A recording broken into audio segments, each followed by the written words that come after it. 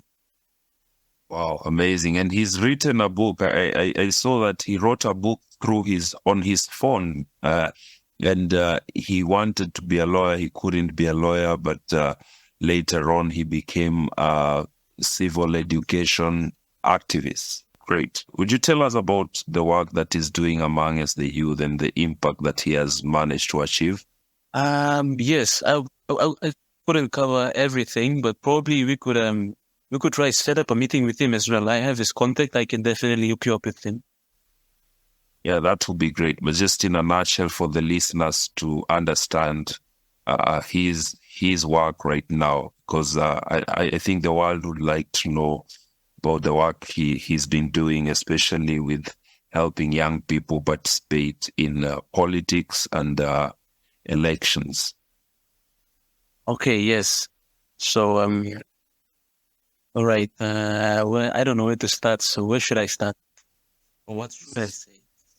Just generally about his activist work and helping young people gain education on civil rights and the role in participating in issues of governance and his activities at the youth space. Oh, yes. Okay, sure. So Jared he has been actively engaged in the youth space even before I shared this keen interest as well. So he's also a young man. He's a very powerful public speaker, and he's an advocate for change, like a very good advocate for change.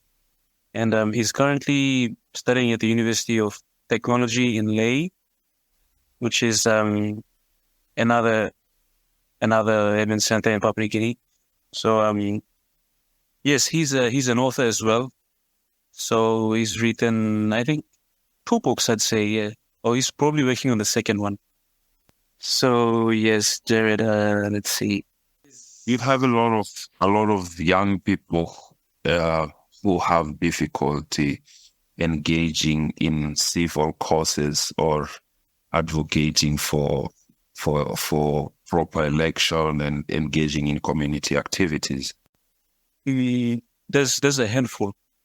And I've recently noticed that there's a couple of young people who've shown and who've led change in their own communities, like way up in the rural areas, up in the highlands as well.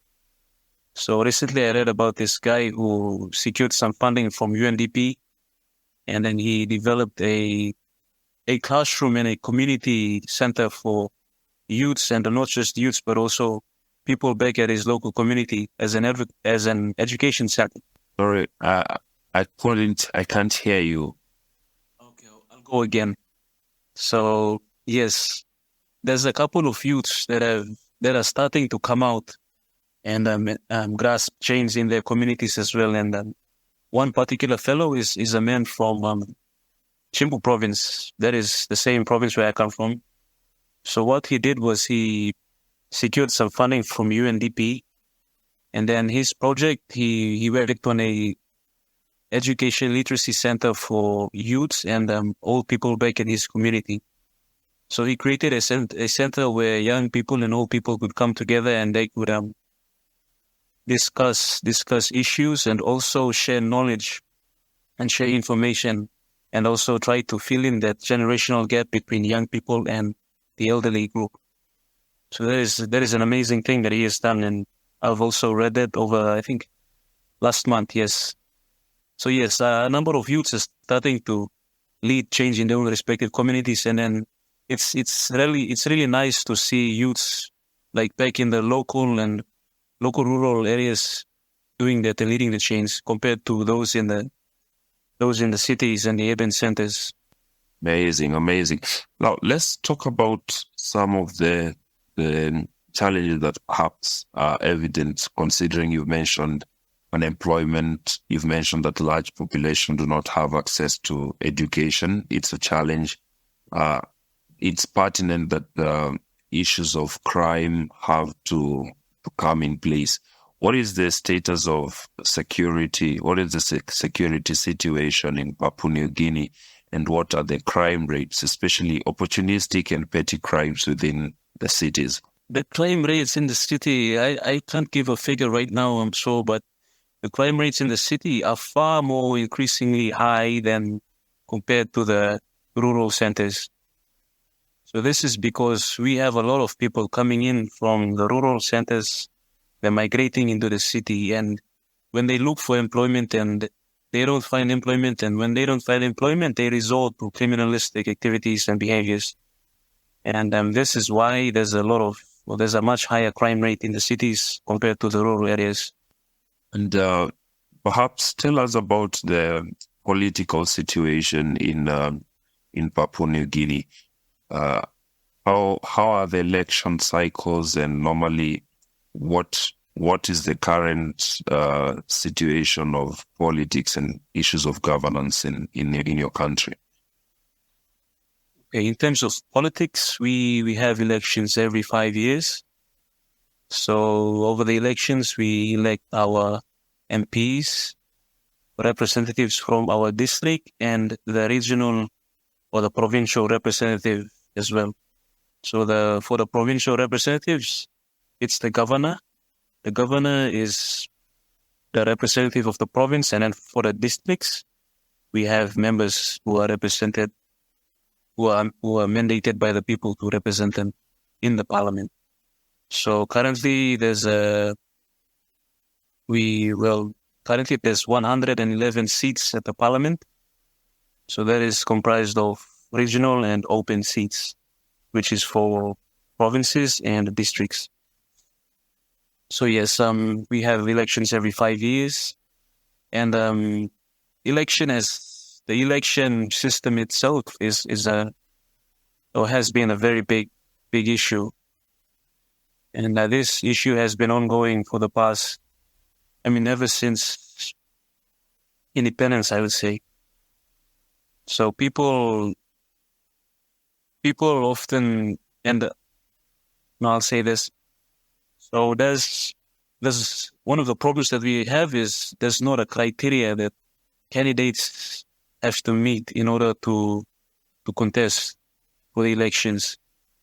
So this is why one of the biggest problems that we have faced in recent years is because we have candidates going in and then people mandate them to represent them, but they do not have the necessary skills or the knowledge to fully deliver the required services or deliver the required service and development that is expected of them by other people. So, and most of them, I would honestly say that they are incompetent to meet their job requirements. Rather than getting the problem of getting qualified leaders to participate in elections, what other challenges do you experience during the election period? One of the biggest challenges that we experience is the elections are, number one, they're always, or the most of the times, they are rigged. And the second one is that bribery is a very big issue. in all elections that we have in Papua New Guinea. So people have also developed this habit of accepting bribery, and then as a payment for their votes. So they do not give their votes freely out of choice, but they wait for candidates to come in and they pay. So this is one of the biggest problems that we've had so far. And do you have a lot of young people participating in elections, or majorly it's a different age set that participate in the elections?